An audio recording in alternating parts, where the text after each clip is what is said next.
2 episodes. Ooh. Yes, sir. Cool. And then after this, just 2 more, and then next Wednesday starts the new right? Loki. Ooh, super excited about that. Yeah, Owen Wilson in that. Yep. Excuse me. I know it's going to be fun. That's a huge get. That's going to be really fun. I mean, big fan of his. Well, they always get good actors, and What'd you think of the Eternals trailer? Oh, well, I loved it. I mean, there's really not good, much right? to go on yet. There's not much to go on yet. I'm hoping, because there's all the references to Cap's shield in it, I don't know if you saw any of those breakdowns. So I'm hoping they're going to tie in the Brotherhood of the Shield, which goes back to Imhotep's defense of the Earth against the first Brood invasion.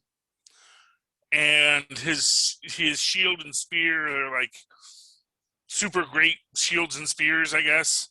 But that is essentially why they are called shield in the West and spear in the East, because they are the brotherhoods of the shield and the spear, which is... It's this ancient order of people that have been defending the Earth. And I think that's going to be sort of the idea, is that the reason the Eternals don't get involved is because the humans are supposed to take care of themselves. Like, they can show up, they can, give a little nudge here and there, but generally speaking, humans have to deal with their own noisy neighbors. The humans can't, they can't be sitting there acting like the Norse gods, showing up all the time, dealing with things. And in respect to the Norse gods, it's usually they're just cleaning up the stuff from their own areas going to Earth. So when the Frost Giants go to Earth, that's when the Norse gods go to Earth. And so, that's the idea, is that the humans have to make their own way. And so I think that's what we're going to see. I think that's what we're going to be getting. We'll have to see what actually happens. But definitely look for the Brotherhood of the Shield, which it's one of my favorite lines from the first episode of Agents of S.H.I.E.L.D., where they ask him, what does strategic homeland, espionage, intelligence, law enforcement division mean to you? And what's his name? I forget his name now, the one that eventually turned traitor, says, someone really wanted our initials to spell shield. And I mean, that's the point, yes. Right. They had to call it shield. Anyway, so yeah, that's the Eternals. I'm sure we'll get references to it in Loki. Have you heard about these breakdowns for the Spider-Man trailer? Supposedly, there's been all these leaks online of what the plot is. It sounds way too far-fetched, but if it's the case, they get to go to this Raimi-verse and, get to traverse the Garfield-verse and all nine. I don't know. I've been hearing that for a while, but I've also not heard anything solid. So I don't trust leaks until I see it in the trailer. So that's my take on it, is until we see it in the trailer, I don't know. Seems too good to be true. Exactly. Okay, ready to start? Let's do this. Okay. Let me pull this up. Starting off with episode 5. This would give you a time stamp. That would be cool. I don't know how to. I'm sure there is a way, but I just can't see. Yeah, it's 8:14 right now. I'll keep an eye on it. When it's 8:45, we'll switch to the next one. Or when we're out. Oh, by the way, we don't have to do Hunt the Killer or Tweaked anymore. So, all right. Just Pod Life the book and the Amazon link. So, take it. Just FYI. All right. Avast me hearties, and welcome once again to Full Stream Ahead. I'm your captain, Charlie, the Professor Esser, and with me as always is me skinny rich friend. It's Mozz. Arg. Welcome, Mozz. And welcome once again to Full Stream Ahead. Tonight's episode, we are reviewing Season 1, Episode 5 of Invincible. That actually hurt. Feeling confident in his new abilities, Mark risks a team-up with a local villain to take down a crime lord while simultaneously juggling school and a new relationship. Our director this week is Jeff Allen. Robert Kirkman, of course, gets our created by credit. Screenplay by Christine Lavath. Christine Lavath also gets our written by credit. Ryan Otley gets a co-creator and writer credit this week, along with co-creator Corey Walker. All right. Let's see here. Oh, I'm trying to remember how this episode begins. It's with the rock guy, right? What's his name? Right. The sandstone guy. What's his name? Yeah. I can't think of his name right now. But Let me see if I can... Titan. His name is Titan. Right. But played by Mahershala Ali. Oh, really? Titan. Yes. Wow. Mahershala Ali. Obviously, you know who that is. Yes. So what was his name? What was his name? Something with a snake. It was a name of a snake, right? Mahershala Ali in what? He was in Iron Fist. Not well, wasn't it Iron Fist? Yeah. No, it was in the other one. Oh yeah, he was in Luke Cage. Luke Cage. He played Cottonmouth. Cornell. Cottonmouth. I knew it was a snake. Yeah. Cottonmouth. Cornell. Yeah. Oh well, there we go. So he's got his. He was also in True Detective. He's got his credits, man. He's also going to be Blade.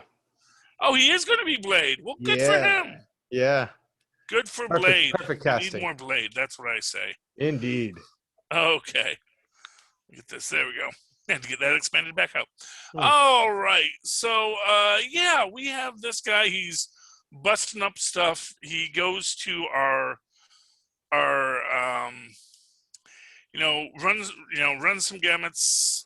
We do see that he's got one guy that he decides not to kill, which maybe is a mistake. Right. But he sees he's got a family, and of course, so does Titan. Yeah, it's like you were just there. You have sympathy for somebody in your situation.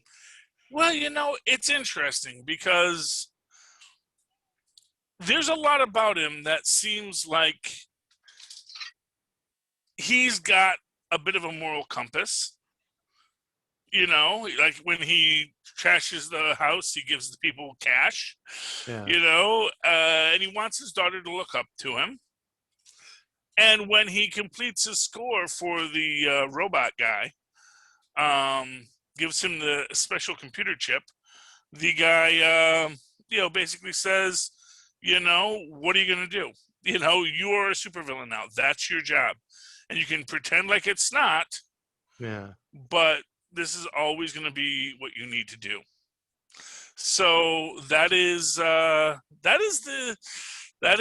of the sad aspect of it. Is like, he does present that thing, and he goes to or he's hyper aware of the ground he's laying, the track work he's laying. He's got to leave that guy alive so the legend has a mouth to be spoken through.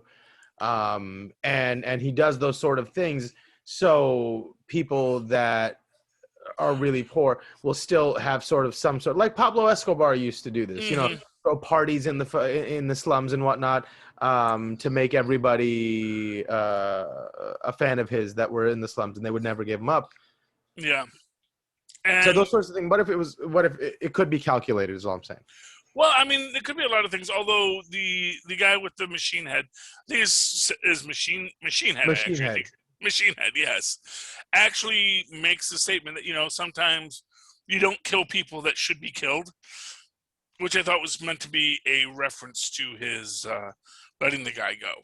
And it's basically like where he's saying if you would just come and work for me, you could have profit sharing. But what you're doing right now, it's just actually you can do these piecemeal, but you're missing out. And we have him approach Mark for a team up. Says, I need to get out of this, and I need you to help me get out of this. And that leads to the existential crisis that Mark's got to work through is, what is his role as a hero? Is he going to be a guy who, when he can help, does? But is this a guy deserving of the help? And his father, you really see him as this kind of, that's not what we do. You know, we don't get involved in little gang wars. You know, sort of like, you know, as we were talking before the show about the Eternals, it's like, you know, we don't deal with the noisy neighbors. You know, if these humans can't handle their little petty squabbles, it's not really our place to sort of pick a winner, you know? Yeah.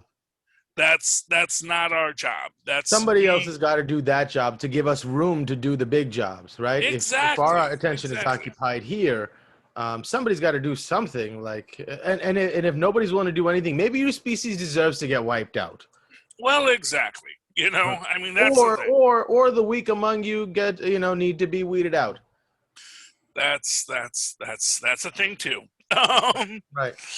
And along this line, we've got Adam Eve's plot line, specifically that her father, who is not cool. I think we can all agree that Adam Eve's dad is really not a cool guy. Right, but I just don't understand why. Because he's a really lousy human being who can't deal with the fact that his daughter basically is a god. And it really affects his entire perspective of manliness. So you think it affects how he sees himself? Oh, yeah, because he's like, you know, why is it not me? Why don't I have superpowers? I'm the one that should be powerful in this family. Why is it her? And then it's like, you know, like he says, you know, I only let you be in that group.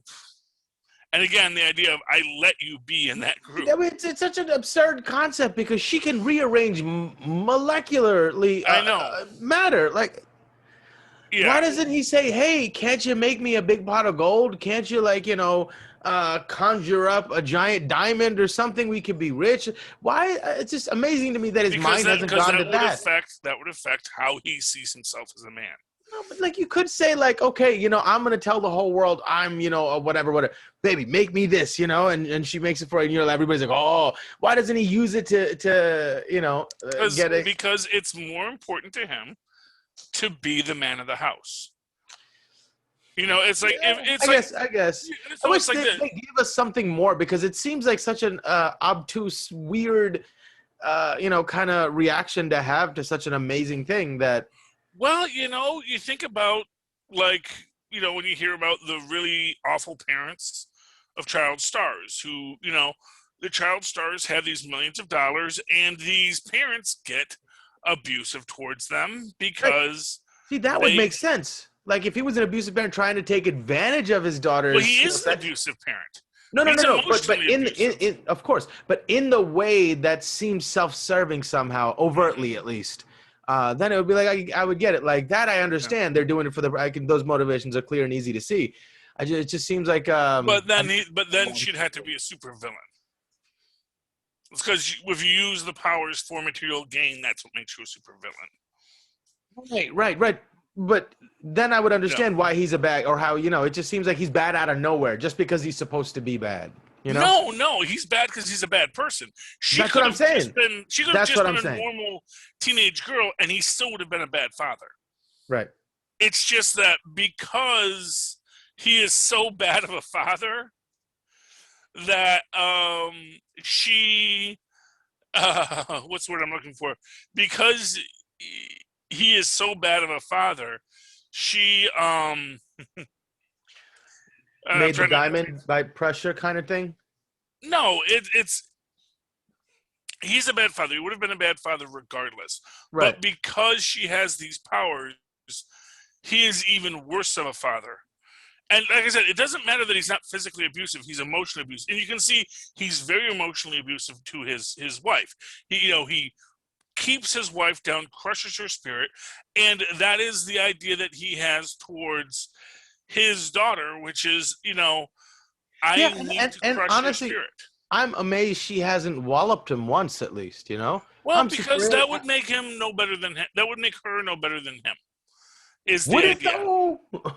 I mean, it arguably would. It's like she. And you think about it. You think about it in the way that a guy like Nolan Grayson approaches these things, or the way Mark Grayson has.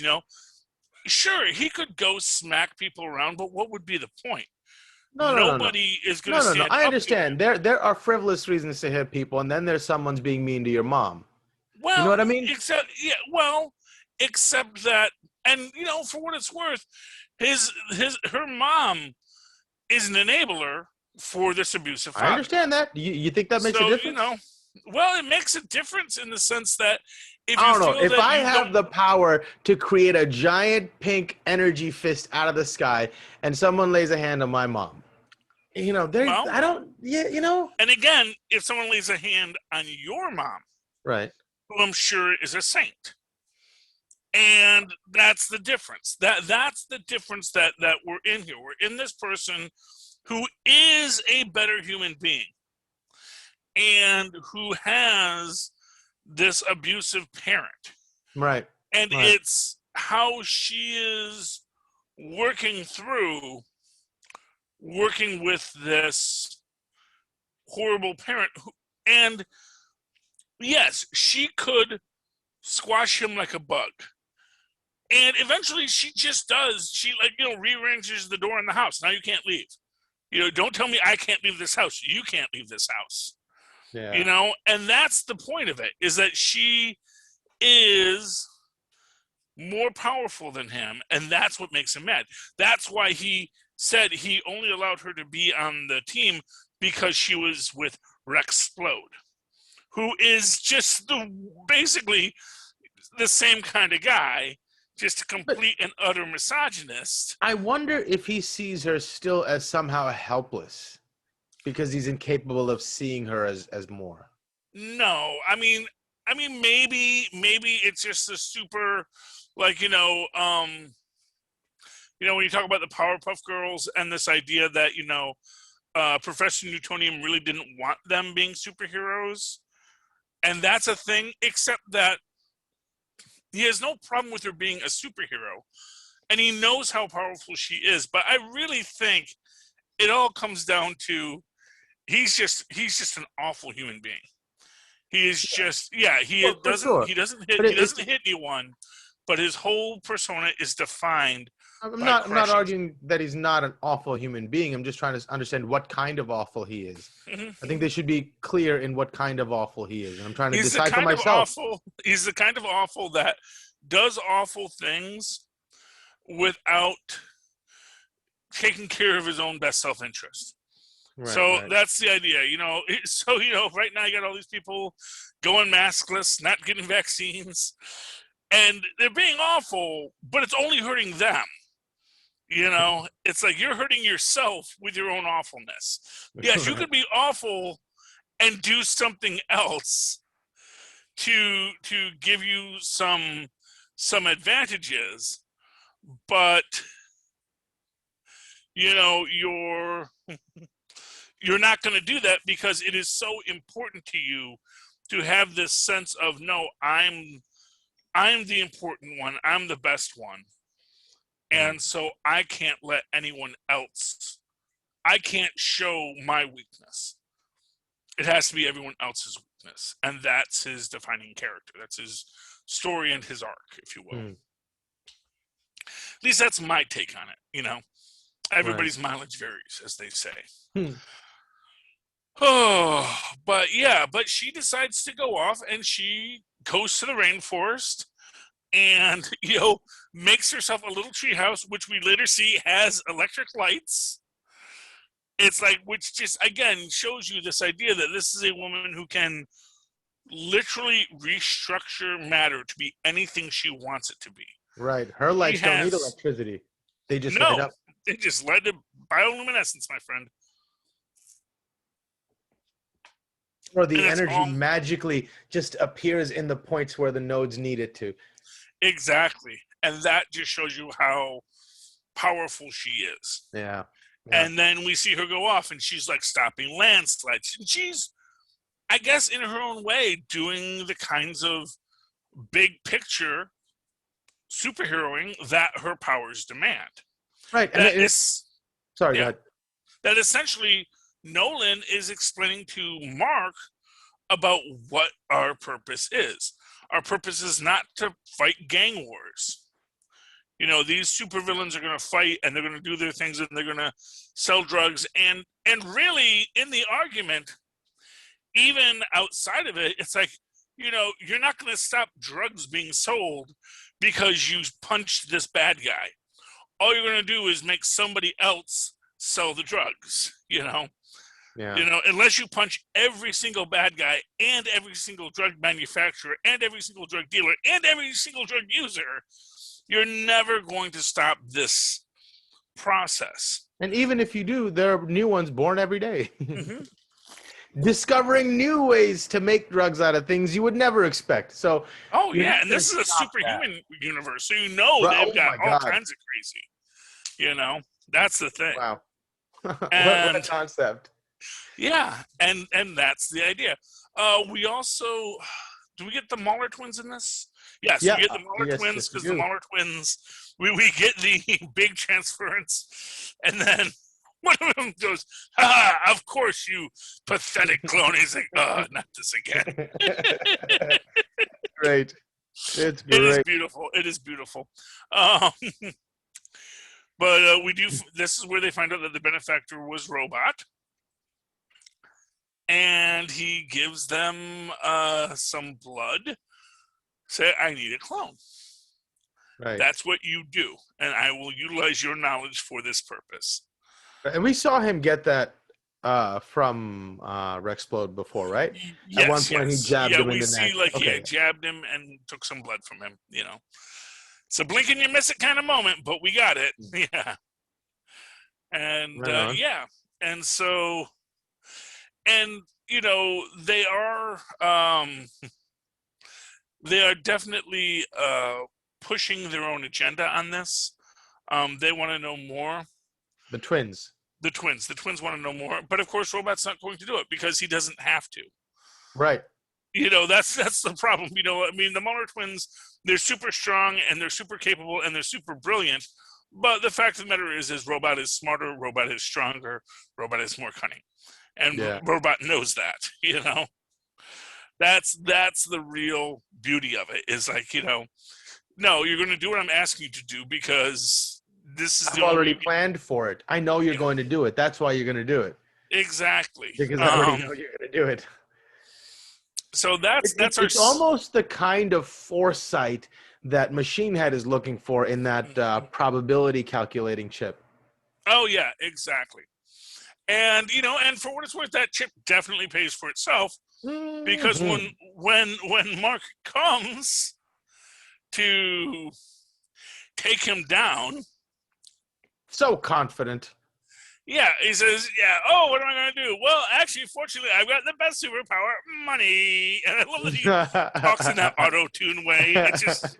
It's very cute. It's wonderful. It's wonderful. But he's got, he's paid for the greatest supervillains to fight the greatest superheroes. And this was great because I had no idea what to expect, and it's like so many times this show, you know, completely takes you out of left field, and you're like, wait, I did not see that coming. And to be able to constantly do that, you know, they lull us into this sense of security because Invincible is invincible, like he's taking this and he's taking that, and then all of a sudden you're expecting certain things to happen. The battle's turning the other way, and you're like, okay, how are they going to turn it around? They're going to turn it around. They're going to turn. Oh, here's where and then every turn they're just getting beat and outthought, and someone's 2 steps ahead of them, and they're taking more and more damage. And you're like, when is this going to turn around? And eventually you're like, who is this Battle Beast guy? They've never introduced, they never talked about him. There was no celebration as he got here. And all of a sudden he's beating up the main guy and like everybody else on the team handily. And then he is like to the point where he just gets bored and leaves. Who is this guy? It's like what a concept. What a crazy moment. Well, the thing about this is, what is really impressive about it is that, quite frankly, okay, don't make a mess. What's impressive about it is this is a guy who just beat up a Viltrumite. Like, just totally owned him. And his only thing was, I'm here to find battle. I'm here to find someone that can stand up to me. It would have been really interesting if he had actually come in contact with Nolan Grayson. And I think that's why Nolan kept his distance. He's like, I do not need this problem right now, which is such an interesting point that Nolan is standing there going, let's let this play out. If I need to get, okay, he's all right. He's all right. Man, he was angry, but like, I mean, there was probably a certain measure of, I don't need this right now. Well, exactly. That's the idea, is that it is, I don't need, and really that he doesn't want to engage it. Because, sure. Okay, you're not having the cereal? That's fine. Enjoy the muffin. And it's an important opportunity to teach the little kid a lesson. Mm-hmm. Well, because when I'm first watching, I'm thinking that's what it is. He's just says, Let the kid learn his lesson. Let him realize that this was a stupid idea. I'm sure that's 80% of his motivation. I'm sure. What I'm saying is at least 20% of him was like, I mean, let me see if I really need to. I think he would have intervened a little earlier if it was somebody else. Mm-hmm. No, and what I will say is, I think that the Battle Beast is somebody who really could hold his own against Grayson. Right, from looking into his background, apparently he's one of the strongest beings in the universe and can hold his own against several Viltrumites. Yeah, which really opens up this possibility. The Viltrumites are a threat, but are they the greatest threat? Right. It's like, if you had this species of battle beasts, are they maybe at that level on their own as well? Are there other groups that could really, or is their prowess simply all a big facade? Yeah. Well, anyway, but it's interesting. Well, the Viltrumites are strong, are powerful. We've seen them beat the Immortal. We've seen them beat back a lot of people. But to think that they're like this, intergalactic empire. Well, yeah. Perhaps they're not, that. Well, and that's what I always get back to with Earth is like, I get the feeling, really my thing with what's his name? Cecil, is I'm wondering if the whole thing for Cecil right now is okay. Like, when he shows up and he's here to conquer the planet, Cecil's going to be debating, do we surrender? And do we just, without a fight? Because what is our angle in this? What are these Viltrumites going to do to our world that we don't want? Because again, if you ask, well, will they suspend democracy? Well, I don't know. Will they?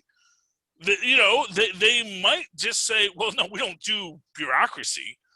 It's like, do you really think that, Omni-Man's going to say, okay, we have to levy a tax on the school district and, we need, really, it's like, I don't know. You people just do what you need to do. You're just now working for the Viltrumite Empire, and whatever that means. And that's going to be the real complex question is, what does it mean to be part of the Viltrumite Empire? Because we do see people fighting it. It's a little bit like loan sharking, right? Okay, you got to pay this money back. I don't care how you do it, but you got to find a way to do it. And if you don't, we're just going to kill you. So they're basically saying you have to find a way to pay our tax, whatever, your resources that we're going to take. And if you don't find a way to do it, then we will enlist you in our army and make use of you however we can. You will be profitable in some way. And if you can't find a way to be profitable to us, we will find a way to make you profitable. Well, but see, that's the question. We don't know that. Because it could be that, no, they have your basic, that's drive true. unlimited energy device so that they can, like, provide food and water and medicine for every person on Earth, And, yeah, sure, they might have some humans run around their spaceships doing tech jobs and, maybe a couple of hard-working, black wing guys, throwing daggers at people for them out in the field, and just great trained animals that you have to help out your cause. In the same way that you might have a guard dog with your MPs. It's just like, okay, go sniff them out, little human, go sniff them out, and that is the idea. And then what it's going to be like for the humans in that situation, it might not be so horrible. And Cecil may just say, yeah, okay. And again, that could be even the biggest shift is that Cecil says, no, we surrender. Yeah. Now that I know what's going on, I've strategically decided we're going to surrender to you rather than fight. Not a surrender. It's a strategic partnership. That's all. Well, exactly. Right. But at the same time, I think that the whole time that Cecil is going to keep on looking for what his super weapon is, Of course. He's very good at his job. Exactly. I mean, that's the whole thing. Whatever it is he needs to do. We also see that the mom finds the notebook that Damien Darkblood left for her. Right. Now, did he do this after being sent to hell?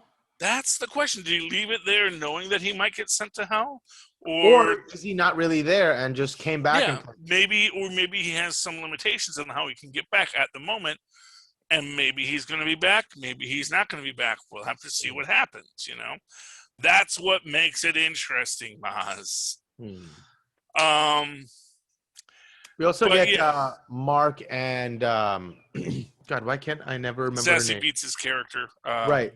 His girlfriend's arc in this, where he continuously can't be there when he's supposed to be there. Yeah, Amber Bennett. And, again, this is, one of these interesting aspects of it where,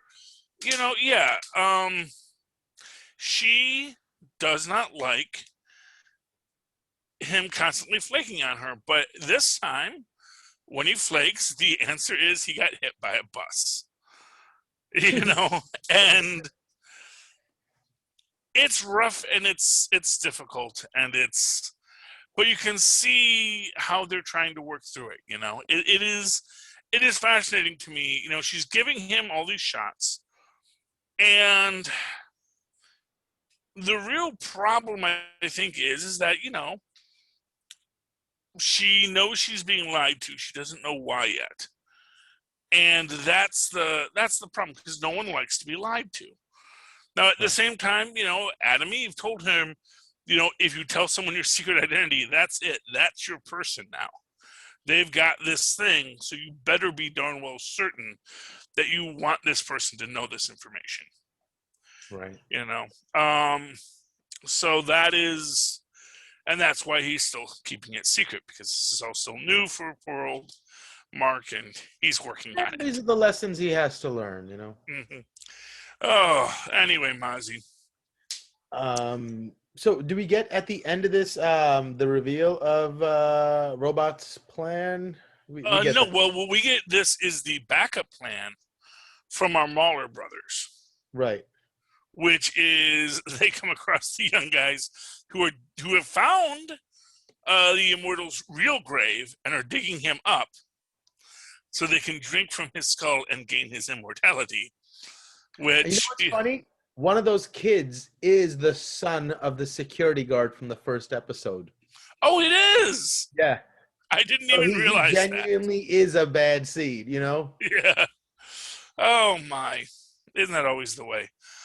And so that was pretty cool. Yeah.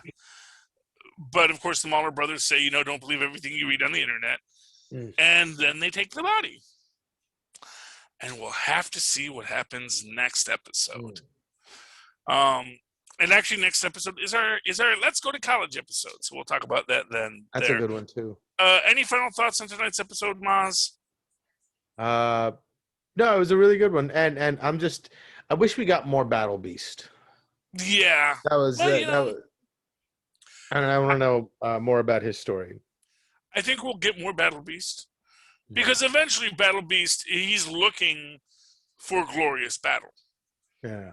And if there are Viltrumites here, those are supposed to be people. People say these are good warriors. Let us see. So we will see what battle. I'm sure we'll see Battle Beast again. I don't think he is going to give up anytime soon. And remember, he is fighting an adolescent Viltrumite here. A juvenile. A juvenile. So it's possible a fully grown Viltrumite might give him more of what he's looking for. Yeah. Although, when you think about it, it makes sense. If you're a species that can survive just about anything, that immortality could become grating. That can become what? Grating. Oh. Bothersome. Annoying. Because it's like, I cannot die. And what is the purpose of life without glorious battle? But what is the purpose of glorious battle if there is no risk? Right. So I do think we will see more of the Battle Beast before too long. Anyway, so Mozz, I do want to say if people have enjoyed listening to this podcast, they will likely enjoy reading Pod Life, the book written by the Southgate Media Group community. And they can get that book by going down into our show notes, clicking the link to Amazon.com, going to Amazon.com, buy anything at all you want. It really doesn't cost you a dime more to click our link to do it, but it lets them know that we sent you. And while you're there, you can buy that Pod Life book, either in digital or paperback, for your enjoyment. And that is a book written by the Southgate Media Group community, telling you why we podcast, how podcasting saved our lives, how podcasting gives us a purpose moving forward, or at least how podcasting makes us happy. So check out the book. And if anyone does that, Mozz, and they want to reach out to you and talk to you about it, how can they find you? Oh, they can email me at mozzmanzoor@gmail.com or find me on Facebook under Mozz Manzoor. That's MOZZMANZOOR. And, of course, you can always write to me in that old-fashioned email way that where our Mozz and Poz once did at superconnectivityblog@gmail.com. That's superconnectivityblog, all one word, at gmail.com. Of course, follow me on the Twitter as I live tweet things like Legends of Tomorrow and possibly Loki, because there is going to be a whole Disney live tweeting thing going on. I got to find out exactly what time we're doing that. But if we do, it'll be at Charlie Esser. That's CharlieEsser. Look for the 2 E's in the middle. For what? For quality. Thank you, Mozz. All right, you filthy landlubbers. You've made it through another episode sailing the bounding main of the internet and its streaming content. Tune in again next week when we once again sail full stream ahead. Arr. All right. All right. Right. So say that and then